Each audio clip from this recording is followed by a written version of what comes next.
Hey everybody, I want to talk about a product and platform that I absolutely love and our latest sponsor, Interseller, the prospecting and outreach platform of choice for recruiters and sellers. Whether you're doubling down on business development or recruiting talent, Interseller does all the heavy lifting of finding contact data, automating the email and follow-up process, and syncs all that rich data into 20 plus CRM and ATS platforms.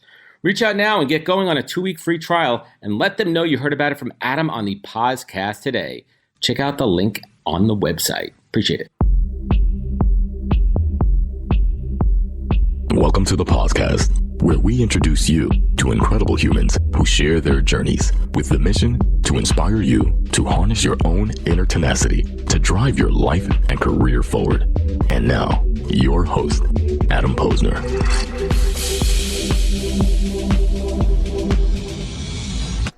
Good morning, everybody. Reporting live. Well, if you're watching it, it's not live, but I am live right now from day 3 of Veecon in beautiful Indianapolis, Indiana. We have a big day today recording on the podcast. We have Tom Bilyeu. We have Sarah Buxton from Gala Games, Gala Music, and we have Jesse Pollock from Coinbase. And later today, some dude named Gary Vee will hopefully bless us with his presence. We have a lot going on. Cesar Millan, the dog whisperer dude, is on right now telling us that cats are much smarter than dogs. That's the alpha coming out of this one. We're excited. You're excited. Let's do this. Are you ready, bro? Live. We're sliding into day 3. Ready? 3, 2, 1. Oh boy. Here we go. Oh boy. We're sliding into day 3 at Veecon, everybody. Here we go. Made it. Did you catch that? What's up, everybody? It is day 3, and we haven't done our official day 3 drop yet. I am with my homie, my co-host, Mr. Chris Adamo. Chris, how was last night for you? Last night was epic. What an epic evening. We had a great time here. The comedy was on fire. Gary Vee got roasted hard by Andrew Schultz. Wow, roasted. I was laughing. That was a great time, and people were digging it. Totally. Yeah, it was pretty cool. A little brand bashing, and I'm not going to go too deep into that one. And we had a great night, and we'll leave it at that. But what do we have lined up for today, Chris Adamo? Big day. Our homie Deepak Chopra is going to kick off for us. Guy Raz is on later. We got a whole bunch of people. Avery, we got Fonz, we got Jeff Carvalho, we got stacked speaker lineup. Shira's on. Bobby Hundreds. Bob, that was yesterday, but maybe see him again. Oh, double up. This is amazing. I'm pumped for today, man. This has been a great time. We just slid into day 3, right behind us. What a vibe. They should bring us here for full time. They should have a permanent one. So this is it, folks. We're gonna finish strong, and we're gonna have a fantastic day. How you feeling?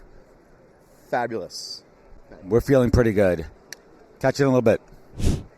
So on the other side of the main activation on the field, probably from the 40-yard line over, they have some of the brand activations. We have Gala Music over there. We're going to be interviewing the CEO, Sarah Buxton, a little bit later today. We have the Bud Light activation. There's a couple of cool Bud Light things. And we're going to go find my friend Liam, who's over at the Lids station. So let's go creep up on Liam and see what he's up to over here. I think he's probably getting a custom hat. I see him. I'm going to get this mic right in his face. So Liam brought his dad, but I don't see his dad here. Where is Liam's dad? Where's Liam's dad? We're playing a game. We're playing a game called Where's Liam's Dad? And podcast alumni himself. You are alumni. I am alumni. Tell everyone who you are, man. My name is Liam Darmody, and I live in Raleigh, North Carolina. I'm here with my pops, and big fan of the podcast, and Mr. Posner right here. Let's talk about the experience you're having with your dad. Do you generally have a good, close relationship with your dad? Yeah. He was. My parents split up, so he was kind of like a brother and a dad at the same time. So we've been pretty tight for a pretty long time, and I've been talking about Web3 for 3 years, and he has no idea what that is. And he's into crypto, but he's not into the NFT stuff. So yeah. I wanted to bring him to this and show him the magic. But this is, different than last year. This is definitely more marketing oriented, in my opinion. Yeah. Much more of a mix. And tell us about how's your dad. What's he feeling? What's he thinking? What's he saying? And we'll find him later. We'll get Dad on film. Yeah, he's sitting over there. I had to get another cup of coffee, but I think he's starting to piece things together. I think for him it's interesting because actually the visuals of it, like the art, and hearing like people like Gloria Van Loo talk and hearing Snowfro talk. You went up to the artist panels. Yeah, we did some of the artist panels, so he was able to get some of that sense. The business sense, I think he connects still, but I think he's still trying to piece it all together. But he's eager to learn, which is all that matters, right? And all you got to do is show up and learn. And piece by piece, he's asked me questions about stuff when it happens, and I'm like, dude, you're getting this. You're starting to pick it up. So you guys bonding pretty hard, broing out.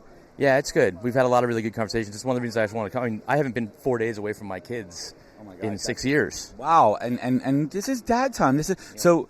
Were you at Jesse Itzler's speech last year? I was not. I missed it last year. So Jesse Itzler last year talked about something that really resonated with me. Our parents are getting older. We're getting older. Yeah. Time is ticking, and it's not about the number. It's not about like, all right, we're going to go see my parents once a year. It's the quality of the time and taking more of an effort, making more of an effort to spend more time with our parents, because they're going to get old. And he tells the story of his dad getting Alzheimer's and eventually passing away, and that really resonated with me. Right? He played the video. It was incredible. How are you feeling about the overall NFT market, man? I know you got a bunch in your wallet. You're generally a pretty bullish person in this space, but how are you feeling right now? I think that, we had a big boom, just like, you have big booms when things are starting to fly, and now we're back down to earth a little bit. And I think there's going to be, Gary's always said 90% of them are going to fail. And, you're going to have 10% that remain. And I think VFriends is absolutely going to be one of those. I think Yuga Labs obviously is going to be one of those. A handful of others. I think Deadfellas has a good chance. World of Women, I think, is going to keep it going. I definitely think World of Women will as well. I think Pudgy Penguins, what Luca Netz is doing is amazing. So I think there's a lot of opportunity for those folks. But me, man, I'm bigger into like the technology behind it. I'm super pumped about the utility of NFTs, the functionality behind it. Like when I'll be able to buy a ticket on an airplane and then just sell it to you because I can't go anymore. Like, you don't have to go through bullshit like Delta and try to transfer it and everything. But I mean, there might be some security risks. But generally speaking, I think that's a great use case. Yeah. If we can figure out stuff like that, our lives become so much easier, and we can all, make a little money off of an open market that's truly open. And I think that's what I'm most pumped about is the blockchain functionality and the NFT functionality. I think people get confused about what NFTs are. Everybody thinks they're just cartoon JPEGs and like the right-click save. Right. But what they really are is the technology behind what those represent, right? And, yes. And that's what I think people need to be mindful of. We're in early stage. They do, but I also think the key to mass adoption is the fact that most people don't need to know how the sausage is made. It's going to be behind the scenes, and I think you look at Starbucks with the Odyssey project. You look at Nike with Artifact. Like, you don't need to know how the sausage is made, just that the sausage is delicious and it tastes good. So speaking of tasting good, give us your hot take review on St. Elmo's the other night. Dude, St. Elmo's was fantastic. It was a fantastic What'd you have? Experience. We had the shrimp cocktail, which blew my mind. We're fucking spicy. Literally blew my mind. They forgot to bring it. That was amazing. We had Oysters Rockefeller. Had a blue cheese wedge salad, which is my favorite. I love all right, so here's the deal. I love a wedge salad. I think it's kind of like, think about the profit margin on a wedge. Amazing. Literally, it's like a $3 head of lettuce. You quarter it. You dump some blue cheese on it. But the bacon has to be good. It can't be some bullshit bacon. And obviously, they made good cured bacon. Yeah. What steak did you get? I got the dry-aged ribeye. What size? The old 96er. I think it was whatever the $85 one was. I don't know, it was like 16 ounces or something, but it was good. It was tasty. Yeah, it was good. And then I had never had like the little tomato sauce, and my dad dropped the knowledge bomb on me. He was like, "Oh, that's with steak." Yeah, he's like, they were like, you can have navy bean soup, or you can have chilled tomato juice, or you can have some other thing. You didn't get the lobster bisque. I heard that was a pro tip. I can't do lobster. I'm allergic to it, so I had to choose between tomato juice and navy bean soup, and I was feeling the tomato juice, and my dad was like, yeah, that's a big thing in steakhouses, old school steakhouses, that you always would get a cup of tomato juice. So like, just another example, like generations passing knowledge to each other. It's a mutual exchange. It's great. I love it. And who are you looking forward to hearing or seeing and speaking today? I mean, Tim Tebow was fantastic today. Yeah, he was just talking about... Did he talk about his first time? He did not talk about his first time. He talked about just persevering and, being... I think what resonated most with me was he said, success is about you. Significance is about other people. You can choose what you want to be. I like that. Yeah, it was pretty awesome. Success is about you. Significance is about other people. And you have a choice, right? Do you want to chase success and make it about you and always be thinking about your success, or do you want to be significant in the lives of other people? And I think it's pretty incredible to think about, like, this two-time Heisman Trophy winner talking about how he had more meaningful, trips over to Africa, seeing kids that are starving and struggling. And wanting to do more for them than he did in the NFL, right? And I think it's an interesting dynamic. Who else? I mean, I saw Kathy Hackle yesterday, which was awesome. Yeah, she's cool. I met Betty from Deadfellas, which is cool. She's a badass. She is. I'm looking forward to seeing Snowfro today talk for a full duration on the Veecon stage, because he's obviously a legend in the space. Yeah, it's gonna be a good day. We're gonna finish strong here. Liam, where can folks find you? Where can they connect with you? LinkedIn is my place, I'm on Twitter as Darmination and Instagram, Liam Darmody, but LinkedIn is where I spend the most of my time. And you can always reach out to me, follow me there, or connect. I'm always happy to have a conversation with forward-thinking folks just like you. Liam Darmody in the house, day 3. Let's do it.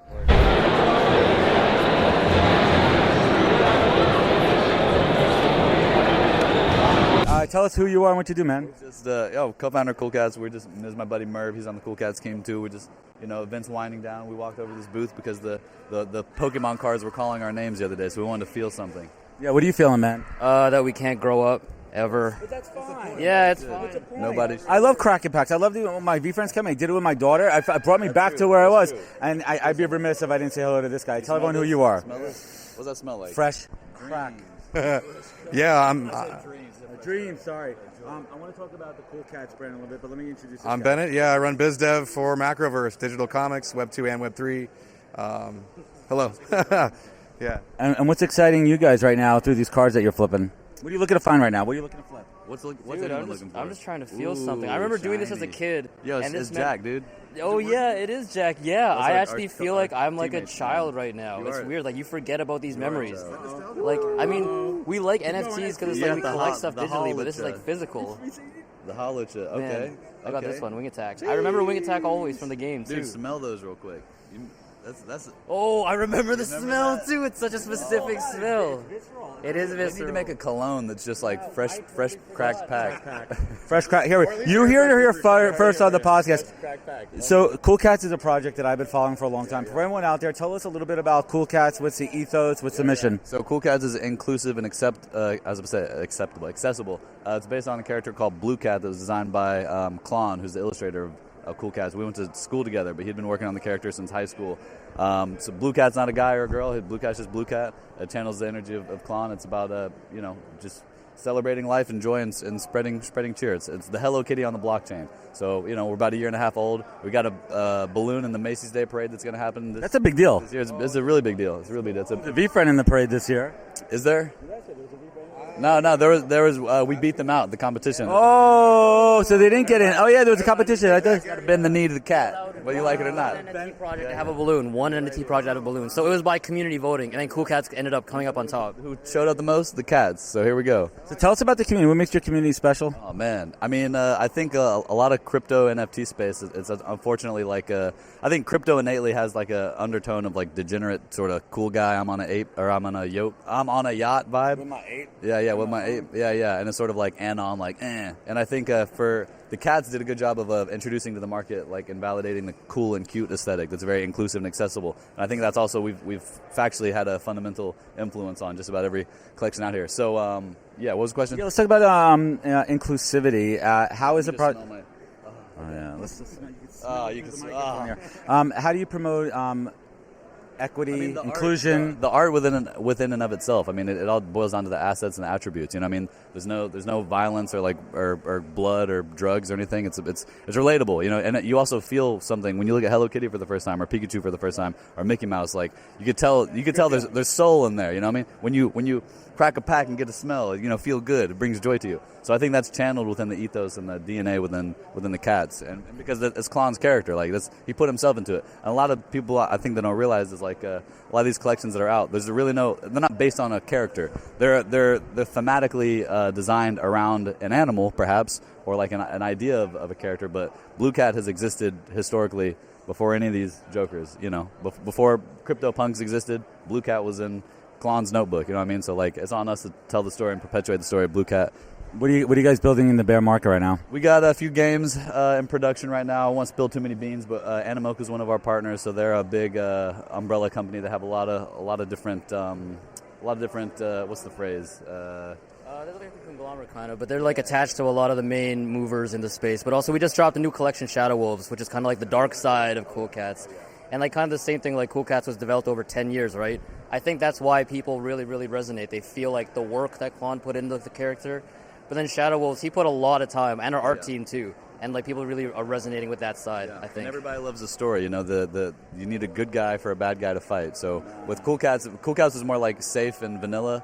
and Shadow Wolves is more like the chocolate flavor of, it's going to be the vessel for us to have conflict. It's like perpetuates the story that people can be intrigued by. So I love it. And where can folks find Cool Cats? You already know, coolcatsnft.com, Cool Cats on Twitter. Just search Cool Cats and, you'll get there. Yeah, you'll find it. Awesome, guys. We like the cats. Thanks, guys.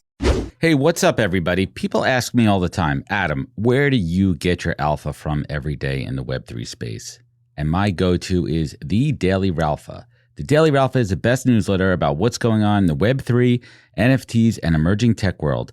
Get market intel, drops to watch, early project finds, the hottest NFT art, news, jobs, tools, and more delivered directly to your inbox every day for absolutely free.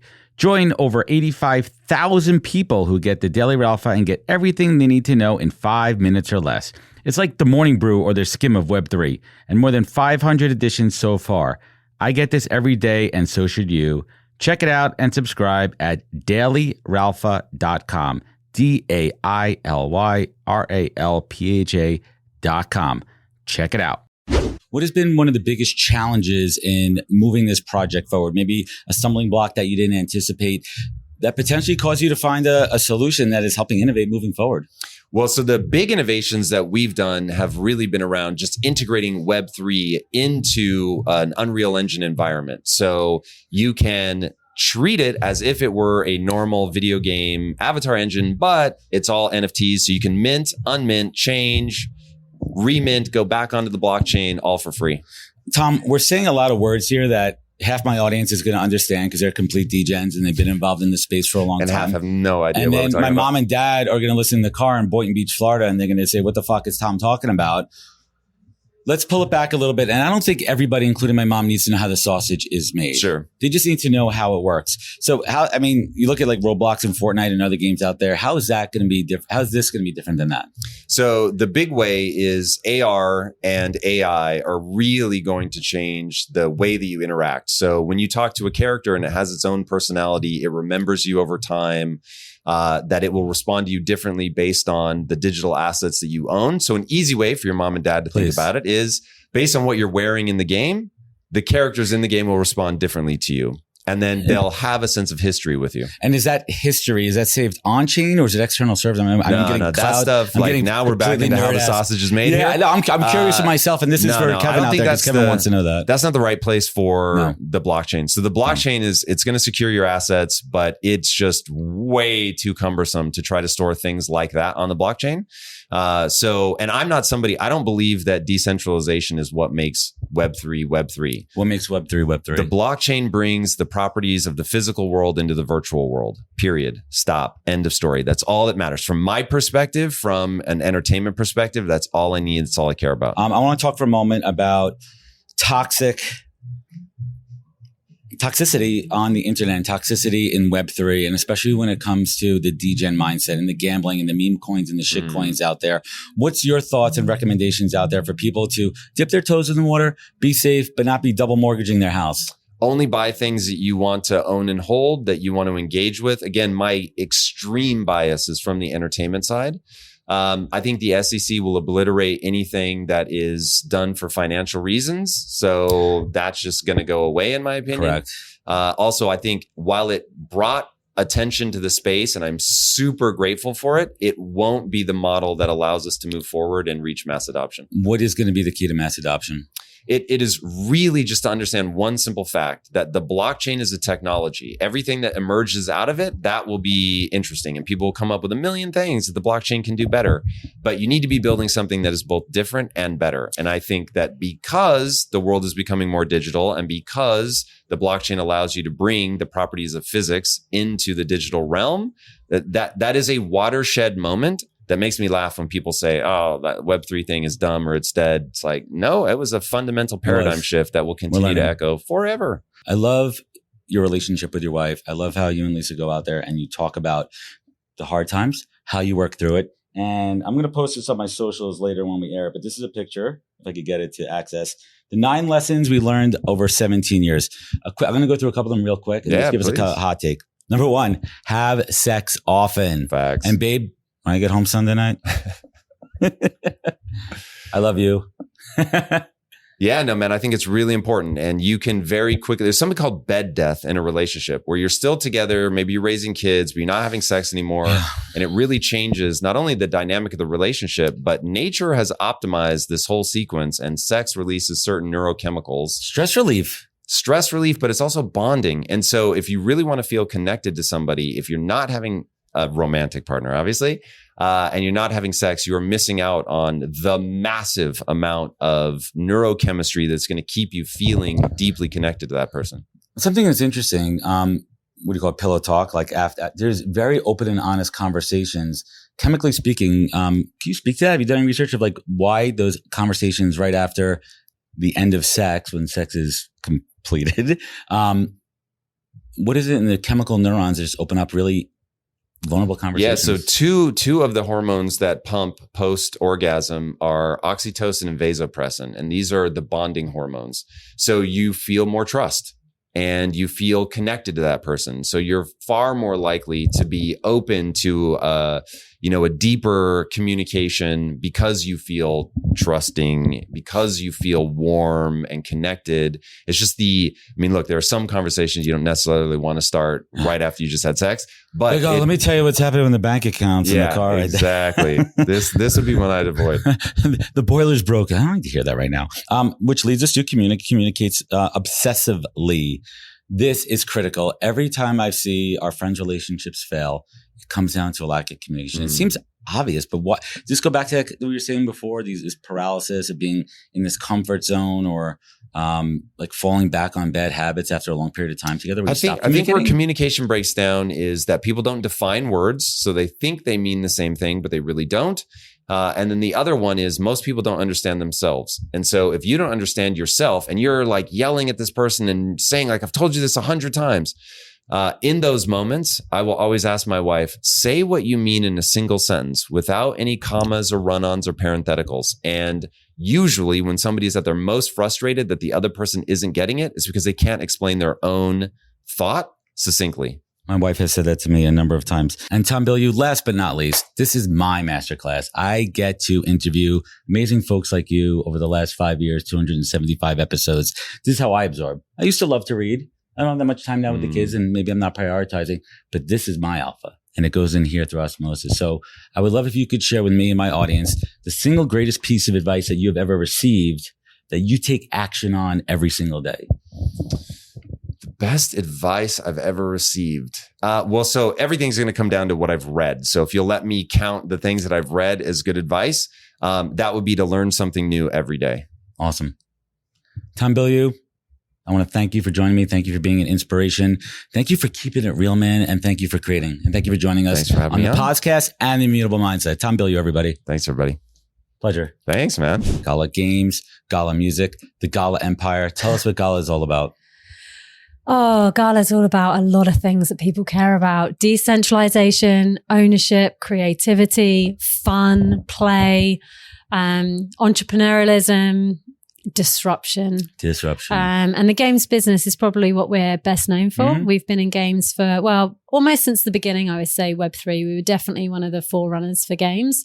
And that is turning, I wouldn't say an empire, because empires are run by one or two people right at the top. And we're talking about decentralization, democratization. Exactly. So let's get into decentralization and democratization. And let's start with music.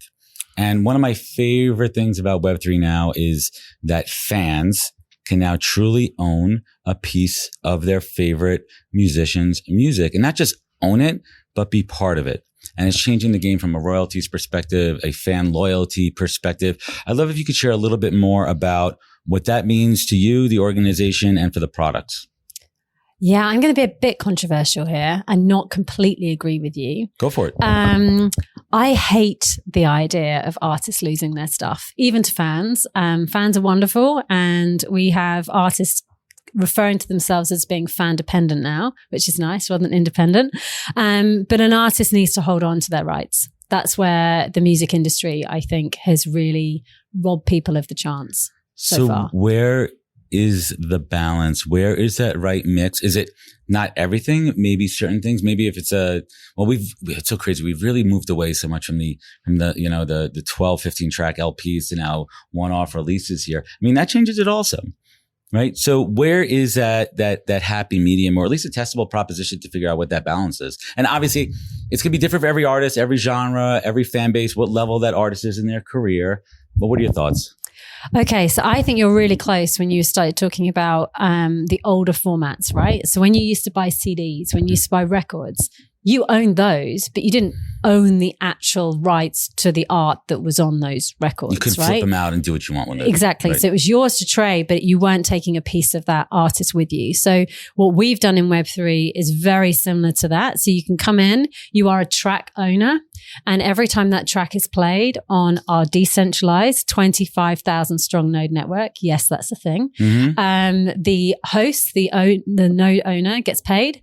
The track owner gets paid because they're allowing you to listen to their track, and the artist gets paid. And the brilliant thing about that is when listeners come in, guess what? They don't get paid, but they get rewards and incentives as well. So it's this really lovely mix where everybody wins, but you don't get into, and we've seen it from a few other, and there's plenty of space in this space right now, but from a few other companies where you can get in a lot of hot water around royalties. And so we've avoided that entire mess with the idea that you can still take a piece of ownership and be rewarded for it, but without encroaching on the artist's rights or on the record label. So loyalty is an interesting one, right? Because you're only loyal to things that you want, generally speaking.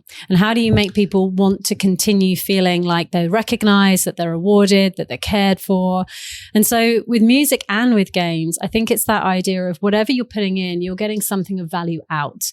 And when you stop putting things in, you're able to transfer that value elsewhere. And I think that's really important, because that's what ownership is essentially all about. It's giving you power and giving you influence and giving you the respect to say, hey, you've come and played this game. You've come and you've gone up 50 levels, or you've come and you've bought this artist track when they were maybe, and with Gala Music, we have different levels of artists. So the quantity of a track goes up as their popularity increases, because obviously economics 101, right?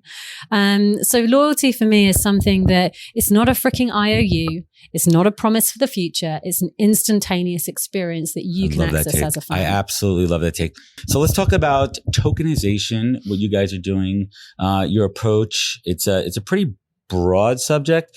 A lot of folks out there that are taking advantage of it. I mean, it kind of plays into the meme shitcoin thing too, but it's also a tremendous tool and utility for building and growing. Talk to us about your approach and what you're doing with Gala Games and Gala Music with tokenization.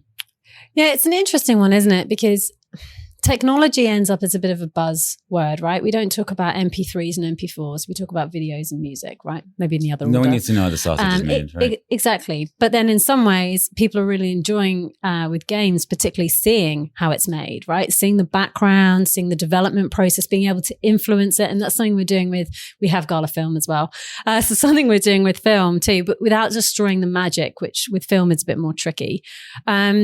But tokenization is nothing new in gaming. Gaming has always had tokens. I mean, that's right. Gems. Look about Zelda and Mario Brothers. They were collecting the tokens, right? So gamers are completely used to, tokenization. And I think when you get to the mass adoption phase, the issue we're having is that we've started obsessing, and you will never hear us talking about NFTs and music. We talk about tracks, we talk about players, we talk about artists, we talk about release, because it's an irrelevance. And yeah, the format you're getting is an NFT so that we can reward you for owning it, but it doesn't really matter. So let's get to that in a moment. And don't mind me reading the questions here. This is Kevin. So it's an Immutable Mindset question here. The ability for artists to sell their work as NFTs has been described as a potential seismic shift in the music industry, especially given how protective the industry has traditionally been over IP. How do you still see this playing out over the next few years?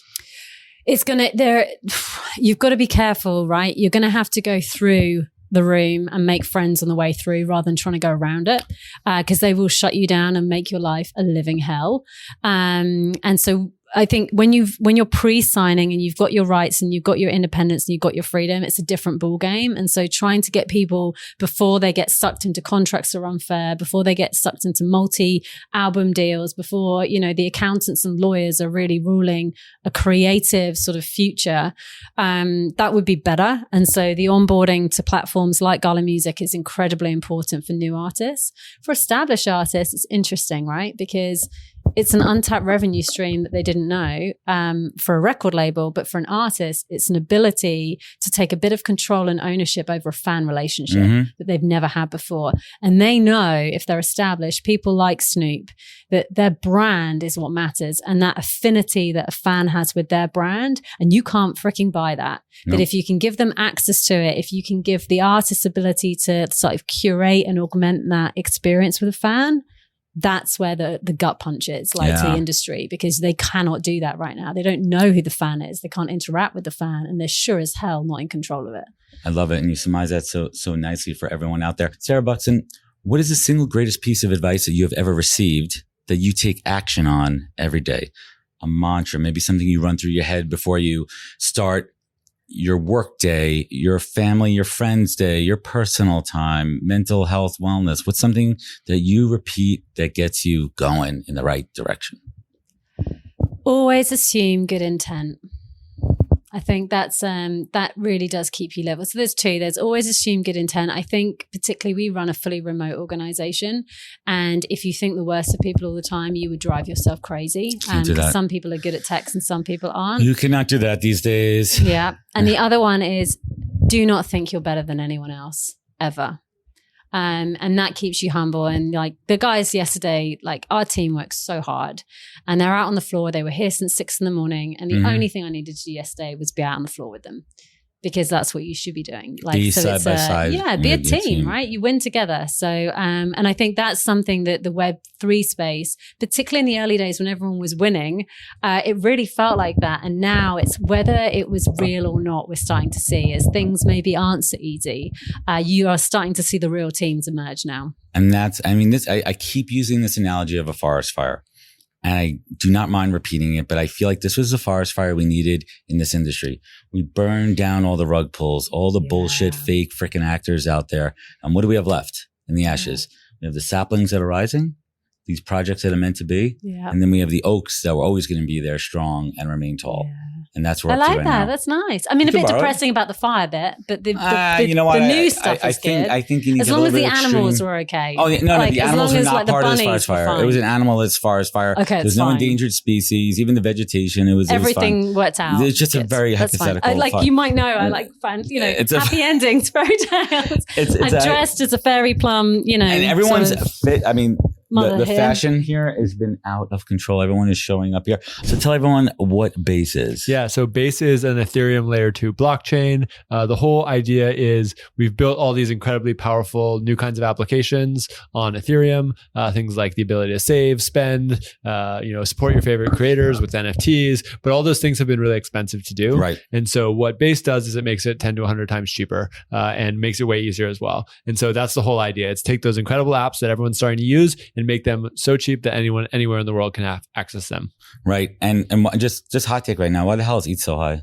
Why gas fees so high? They're out of control. Gas fees are high. I mean, it's Pepe. Pepe is driving the gas fees up. Fucking shitcoins, man. But this is kind of exactly what we expect from the scaling strategy. And what is that for noobs out there like myself? Yeah. So basically, 2 years ago, Ethereum said, hey, the way we're going to lower fees on Ethereum is we're going to do layer 2s on top of Ethereum, like Base. And so the Ethereum fees are going to keep getting expensive. They're going to keep being expensive, but then people are going to be able to use the same apps that they would want to use on Ethereum on Base and other layer 2s. And so the plan is kind of working exactly as we expect. We're in this little kind of in-between period where the layer 2s aren't quite as mature, aren't quite as rolled out as they need to be. But I think in the next few months, that's going to really start to change.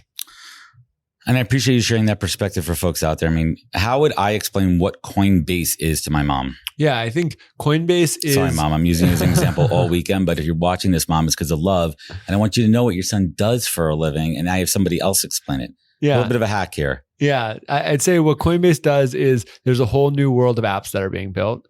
And those apps are kind of like the apps on your iPhone, but they're available to anyone in the world. They enable really powerful new things with money, and they're accessible through Coinbase. And so Coinbase is kind of like the app store for this entirely new wave of apps that are being built. I'm a big fan and proponent of Coinbase myself. Let's talk about your background a little bit. What do you love about working at Coinbase? What do I love about working at Coinbase? I mean, I've now been at Coinbase for 6.5 years, which is incredible. You're an OG, man. OG. I spent 4.5 years growing all of our retail businesses. So Coinbase, Coinbase Pro, Coinbase Wallet on the engineering side, and then the last 2 years working towards Base. I'd say the thing I love most about Coinbase is like I've been given a huge amount of autonomy and trust to just build. You know, I was a founder before I came into Coinbase. They give you the tools. They understand that you don't need to be micromanaged. Exactly. They want to foster. I mean, and correct me if I'm wrong, Bases, we'll call it an incubator within. An incubator accelerator within it with all the resources and tools. So they know that these are founders and their ethos and mode is back up a little bit. Let me build and give me what I need, and it'll be a lot better relationship 100%. and a happier Jesse. And that's been the way it's been. You know, like when I interviewed at Coinbase, every single person I talked to was a founder. And that was like, for me, whoa, these are my people. And then over the last 6.5 years, it's continued to be the case where most of the people I've been working with have been founders in the past. And the ethos that we all bring is like that same feeling of ownership, autonomy, just like build cool shit and make an impact. It's such an interesting outtake because it's a take because you think in an organization, like if you're looking from the outside, like, listen, it's almost like herding cats. If we put all these founders in a room, they're going to want to go rogue. They're going to want to do their own thing. But it actually created such a unique environment of innovation and cross collaboration. Talk to us a little bit about what that internal think tank cross collaboration is. Are you fully tapped in with everybody? Are you A/B testing, like doing some beta shit with people? Yeah, I'd say at this point I'm very, very deeply interconnected with pretty much every part of the business. And I think this is one of the really powerful things about Base is because Base is kind of a developer platform where people build applications. Every part of Coinbase can use it. So our consumer products can use it. Our institutional products can use it. Like our growth team can use it. Our trading team can use it. And so that's this like moment where I get to just go work with all these people who I've known for 6 years at this point and be like, hey, I have this incredibly powerful new thing that's going to make your life easier. That's going to help you achieve your goals. That's going to make your product better. And it's been so fun. Like literally in the last few weeks, I've gone to, I think like 8-9 different team offsites where it was the other team having an offsite and they were like, hey, can you come talk about Base? And I came. We just got to shoot the shit, talk about what is Base, how is it going to impact you, how is it going to help you be more successful. And people are just so fired up. People are fired up to transform the business from kind of the Web 2 world that it was when it started in 2012 into this new on-chain, fully smart contract-driven business that's going to be in the future. I love this perspective. Jesse, let's talk about security. I think that's the biggest risk right now and the biggest hesitation to bringing people on board because those are the negative headlines are what's, you know, the mainstream's like, shit, I don't want to lose my money. I don't want to lose my stuff. I have to actually, which is so crazy to think about. So I have a seed phrase and it's supposed to be fully digital and you're telling me to write it down and hide it like under my mattress. Like what is this all about? Talk to me. What are some of the concerns that you have from an insider perspective, but also a consumer perspective? And what are some of the things that Coinbase and Base are doing to help smooth that over? Yeah, I think security is such an important thing. We have to get people comfortable storing money on chain. And if we can't get people to do that, then we're going to have a hard time getting them to transact and save and borrow and earn and do all these things that we expect. And so I'd say like the thing that we're primarily focused on is building tools that make it so users can't make mistakes, right? So a recent example of this on the Coinbase side. How to not fat finger. Right. Or I'm literally using sometimes copy and paste from my wallet address. Like you could like just fat finger something and send it to frickin' Guam. Yeah, it's crazy. So like an example of this is we rolled out a whole experience in Coinbase Wallet where we kind of work with the broader community to identify things that are fraudulent or phishing. And if you go to a website like that and you try and transact, we'll just put up a big page that says, hey, this is known phishing, and you'll have to confirm that you have to engage with it. And so that's like preventing users from being able to make the mistake. So I think that's one big part of it. And I think the other big part of it is giving the user tools so that they can kind of make better decisions as they are moving through this economy. And so, for instance, another example of that is, right now we in Coinbase Wallet, if you're going to do a transaction, we'll say, hey, when you do this transaction, it's going to subtract X from your ETH balance. This It's is gonna what's give going you to why. happen. This is This is your exactly what balance. happens. This is how it changes. Then you have to confirm that that's what you expect. And I think that sort of kind of intuitive experience where people actually get to understand and see what's happening rather than being a black box is going to help people get more comfortable with the way it works. That is fascinating. Let's get a couple of hot takes here. Yeah. We're still so early. We're still early, but I think the positive thing that gets me really excited is it feels like all the pieces are now here and they just need to click. We're getting And there. I think that click is going to happen faster than people expect. What do you think that moment's going to be? I think it's this summer. But could you envision what that?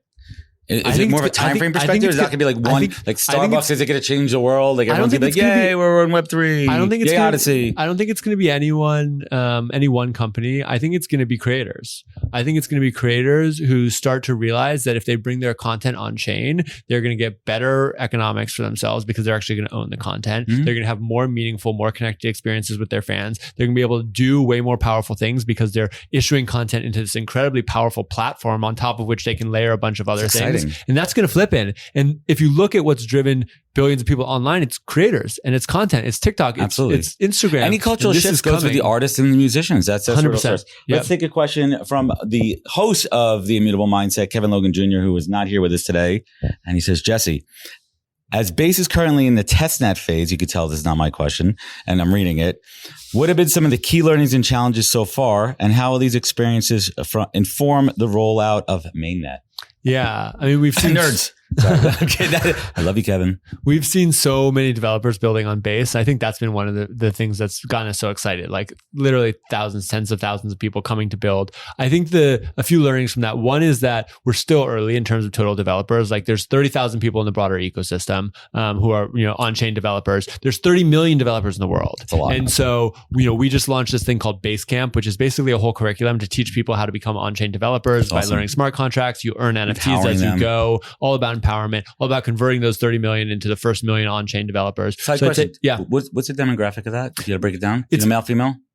You mean the developers in the world, or in your system? Oh, in your ecosystem. We don't know the exact. We don't know. Like we basically see addresses, and so we don't have the exact demographics. Are you guys doing anything though to promote and bring more gender equity and gender equality Yeah. into the Web3? Because that's a big thing, right? I'm not trying Yeah. to put you in the No, spot no. or based on the spot here, but I think an organization as large and upfront and in everyone's mindset should be leading the way in that. Yeah, absolutely. And one of our values that we hammer home kind of all the time is this concept of bases for everyone. And I'd say the place that we're actually most focused on this right now is around geographic diversity. If you look at where crypto is being used around the world, the United States Africa's is the like a biggest. smaller, but Africa is Massive. the biggest. That's the biggest use case too, with Southeast decentralized Asia, finance. basically anywhere where you have less kind of solid financial systems. And so we're running these things called base meetups, where literally in June, I think we have 8 different meetups in countries all around the world scheduled. And we're just going to keep building that. And the goal is to have 100 meetups like in the next 6 months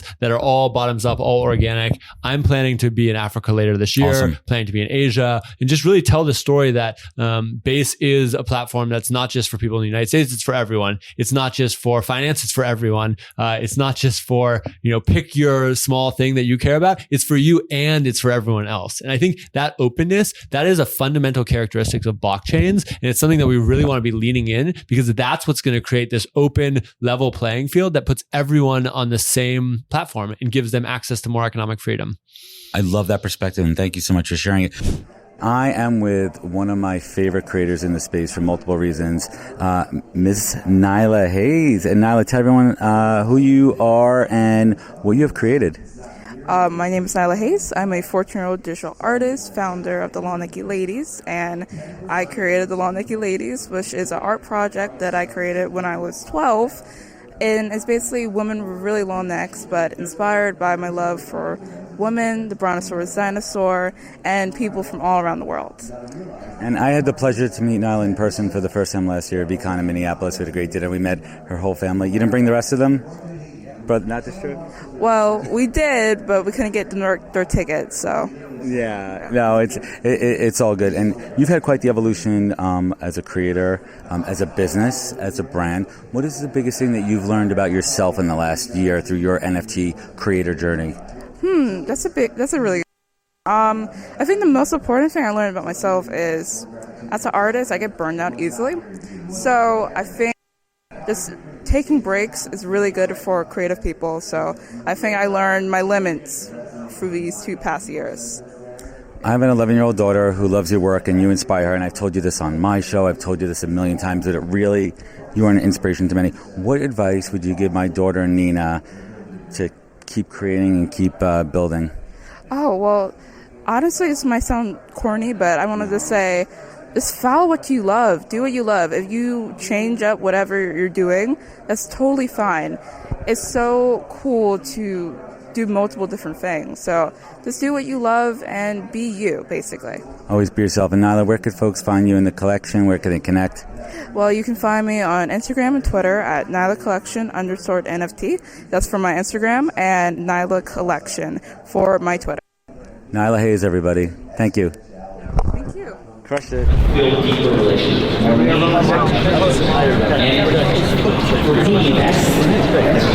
And like, when I think about learning, that continues to rear its head, and that, that I need to be careful about my self-confidence, not confusing people on timing. I just know how this is going to play out, but every other thing I've ever done before was really behind the scenes. Mm-hmm. Like when nobody thought VaynerMedia was going to be anything, there was nobody involved in it. You know what I mean? It was just kind of like the competitors and potentially the employees, but now it's the masses, and so I need to be thoughtful about that. Because we have about 48 seconds left. Scooter Braun asked, I love Scooter, I got to meet him yesterday. Scooter Braun asked Jeff Bezos this question: what do you want? What does Gary Vee want? You give so much. I want to play. What does that mean? It means I just want to have the freedom to do what I want to do. I just want to wake up and do what I want to do. I want to run my companies. I want to interact with my friends and family. I want to watch the Jets, and the Knicks. I like your new boy. And so I'm so pumped about that. Exactly. I just want the freedom. What being successful means to me is the freedom to be able to decide what I want to do. I agree with you, and I've learned that a lot from you. We've known each other for almost a decade. What would you tell my almost 11-year-old daughter, Nina, and my son, Oliver, knowing me? What words of advice would you give them about going out into this world? I love that. That they're very fortunate to have you as a father. You have an incredibly sweet soul, and that every kid thinks their parents are corny. And, once they get over that era when they're in their early 20s and they're over thinking dad's corny, really sit down and understand the kind parts of him, because if you have them in your DNA and you excel at expressing them, your life will be happier. I asked you the same question last year, and I want to see how it changed. What do you want everyone out there to walk away from feeling in their hearts? That things are possible, that kindness is unstoppable and is always the wind, and that at the end of the day, things like curiosity and empathy are requirements to get to a happier place.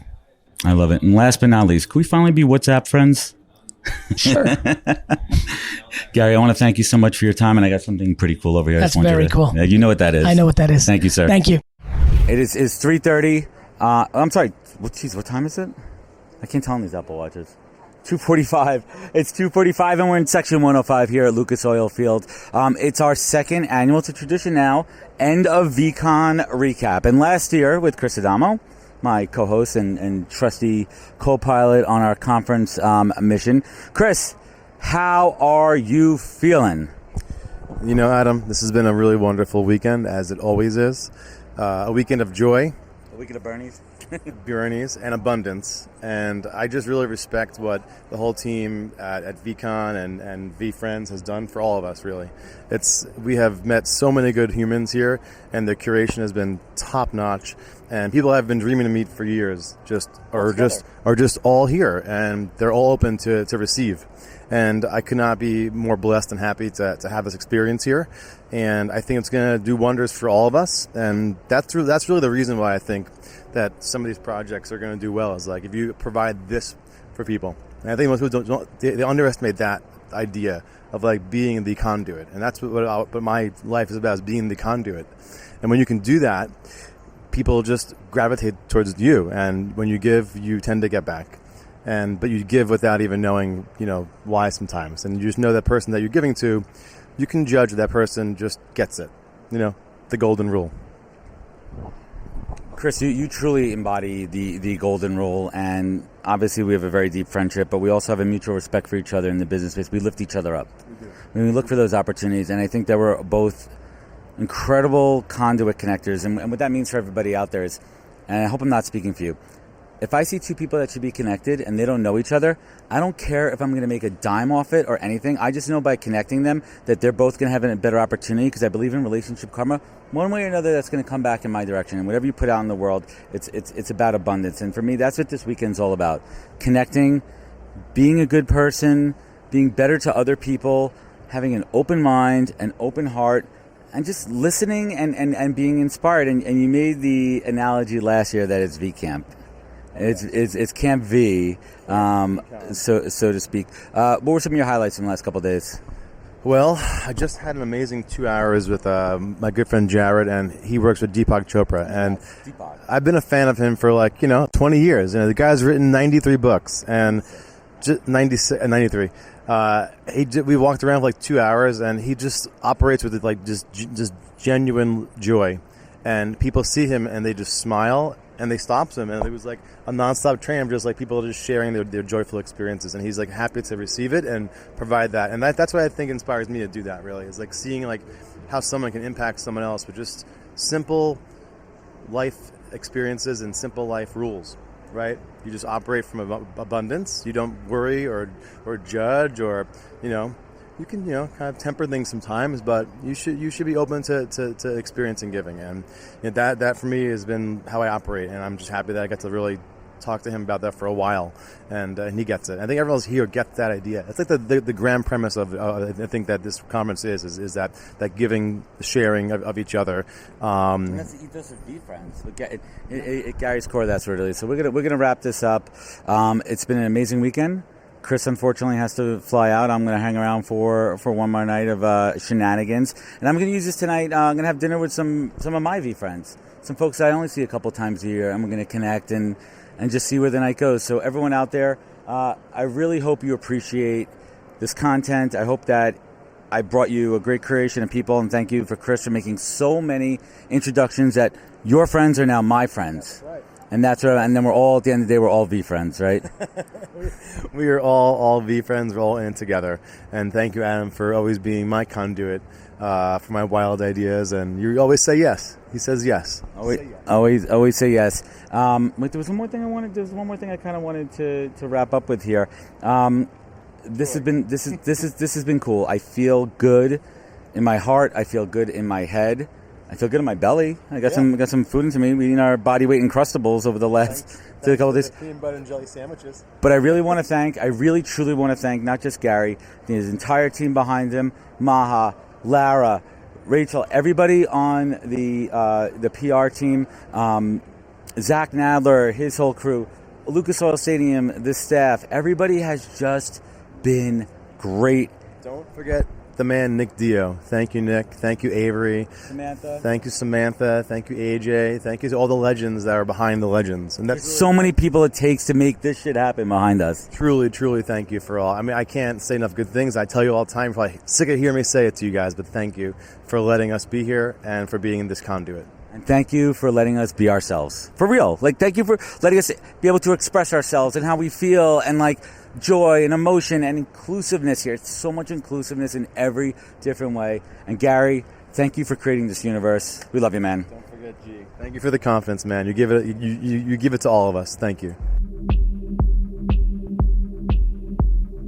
Wisdom is forever, but for us, it's time to go. Thank you for joining us. Luckily, we'll be back with our next episode soon, jam-packed with more incredible humans. Thank you for listening, subscribing, and sharing. To join the conversation, search the Poscast on LinkedIn. And to catch up on past episodes and more info, please visit www.thepodcast.com.